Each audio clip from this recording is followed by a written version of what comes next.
अरे कोण म्हणतं देणार नाही? पाण्यासाठी मळगावच्या महिलांचा कोल्हापूर फाट्यावर तासभर ठिय्या. जलजीवन योजनेचा उडाला बोजवारा. बोगस काम केल्याचा महिलांचा आरोप. कळवण तालुक्यात मळगाव खुर्द ग्रामपंचायतीपैकी 7 पाड्यात येथील जलजीवन मिशन योजनेच्या कामाचा पूर्ण बोजवारा उडालाय. अनेक दिवसापासून काम अपूर्ण जलजीवन योजनांच्या कामाकडे लोकप्रतिनिधी अधिकाऱ्यांचं दुर्लक्ष केलं असल्याचा आरोप महिलांनी केलाय. येथील महिलांनी पाण्यासाठी एल्गार पुकारलाय.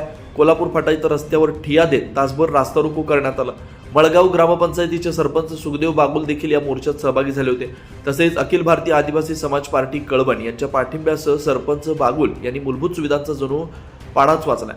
कित्येक दिवसापासून सुरू असलेली जलजीवन मिशन योजना ही फक्त कागदावरच आहे. प्रत्यक्षात काम मात्र अद्याप प्रलंबितच आहे. अर्ध काम झालंय, ते पण निकृष्ट दर्जाचं असल्याचं बागुल यांनी सांगितलंय.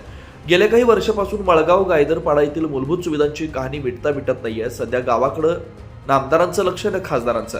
निवडणुका आल्या की तोंडाला पाणी पुसण्याचं काम लोकप्रतिनिधी करत असतात. मात्र भोळ्या भाबड्या जनतेनं हे किती दिवस सहन करायचा असा प्रश्न या निमित्तानं उपस्थित केला जातोय.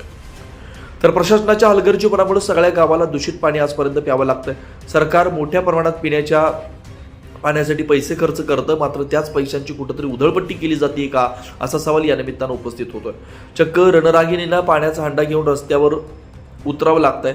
हे येथील आमदार खासदार यांचं दुर्दैव मानावं लागेल. घोटभर पाण्यासाठी एवढा मोठा संघर्ष येथील महिलांना गेल्या अनेक वर्षापासून भोगावा लागतोय. तर दुसरीकडे टक्केवारीच्या नादात बोगस कामं होत असल्याचा आरोप देखील होतोय. आता तरी झोपलेलं प्रशासन आणि लोकप्रतिनिधी यांना जाग येणार का? असंच रामभरोसे काम सुरू राहणार. चौकट गेल्या अनेक वर्षापासून मळगाव खुर्द येथील सगळ्या पाड्यांसंदर्भात मी अनेकदा गावकऱ्यांच्या मूलभूत सुविधा मिळाव्या त्यासाठी अनेक वेळा प्रयत्न केले. या पाड्यांची कहाणी प्रांताधिकाऱ्यांनी भेट देऊन येथील वस्तुस्थिती जाणून घेतली. तेव्हापासून कुठेतरी थोडी का होईना सुधारणा व्हायला लागली. मात्र जलजीवन सारखी मोठी योजना देखील राबवली गेली. मात्र त्या योजनेचा पूर्ण बोजवारा संबंधित ठेकेदारानं उडवलाय. तोटे काढून ठेवल्या, मात्र अद्याप पाणीच नाही. आणि जेही काम संबंधित ठेकेदारानं केलं ते पूर्ण निकृष्ट दर्जाचे केले. अशा बोगस ठेकेदारांना कोणाचा अभय आहे का? टक्केवारीमुळे बोगस कामं होत आहेत का असा प्रश्न या निमित्तानं पडतोय. अशा बोगस काम करणाऱ्या ठेकेदारांना त्वरित काळ्या यादीत टाकावं, अन्यथा यापुढचं आंदोलन तीव्र स्वरूपाचं असेल. सुखदेव बागुल, सरपंच मळगाव खुर्द, अखिल भारतीय आदिवासी समाज पार्टी कळवण यांच्या नेतृत्वाखाली पाठिंब्यासह आंदोलन यशस्वी करण्यात आले.